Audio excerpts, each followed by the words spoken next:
5 times Prince William let his true feelings on Andrew slip from Kate remarks to Palace Rose. Buckingham Palace recently announced that Prince Andrew will be known as Andrew Mountbatten Windsor and will lose his royal titles after a formal process initiated by King Charles last month. For years, palace insiders have insisted the Prince of Wales is deeply conscious of the damage Andrew has done to the monarchy's reputation.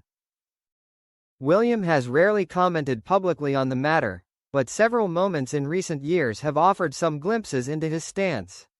And while none involve dramatic outbursts or direct statements, it seems the future king wants to keep his uncle at an arm's length. Last month it was announced that Andrew has been stripped of his titles, including the style of Royal Highness and the dignity of Prince, following a formal process initiated by King Charles III. This decision came after months of scrutiny over his links to Jeffrey Epstein and followed his earlier decision to give up other royal titles like the Duke of York. Here, we take a look at some of the awkward encounters over the years. Duchess of Kent's funeral. A short video clip at the Duchess of Kent's funeral in September 2025 went viral when Andrew appeared to lean toward Prince William and attempt light conversation. William, lips tight and expression fixed, avoided eye contact and gave no visible response. A lip reader later told Royal Insider that Andrew appeared to say, "We had a lovely time in those days. I remember those days," while William continued staring ahead.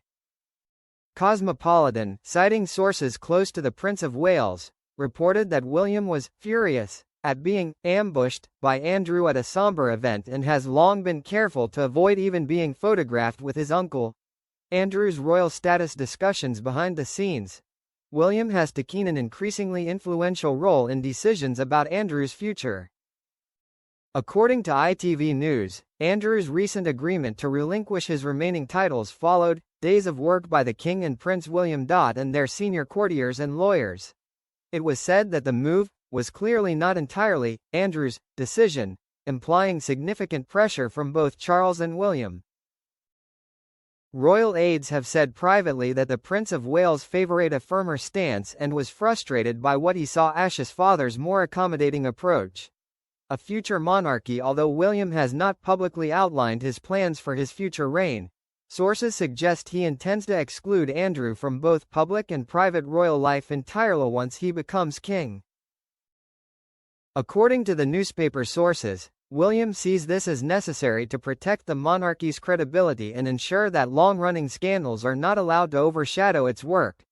While the palace has not confirmed this directly, Andrew has already taken a significant step back from his role, with recent news of his titles being stripped further separating him from the institution. The Royal Lodge battle. The question of Prince Andrew's residence has become one of the most contentious behind palace gates.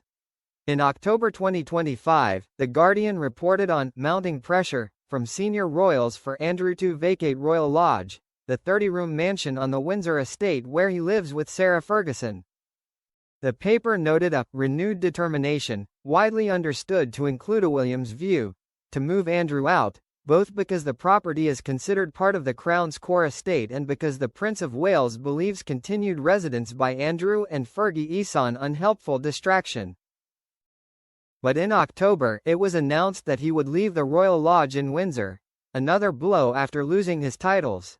Feud over Kate. Royal experts also suggest a significant part of the deepening rift between Prince William and his uncle stems from Andrew's alleged early hostility toward Kate Middleton. According to royal commentator Hilary Fordwich, Andrew made disparaging remarks about Kate that infuriated William, who she says instituted a zero-tolerance policy toward any wayward behavior involving Prince Andrew. Author Andrew Lowney, in his biography entitled The Rise and Fall of the House of York, adds that Andrew's rudeness may have come from snobbery. He may have felt that Kate wasn't aristocratic enough to marry William. Ian Pelham-Turner, a royal expert, added that Andrew was resentful of Kate's rising popularity, calling her the prized jewel of the royal family, and felt overshadowed in a way that fueled long-held envy.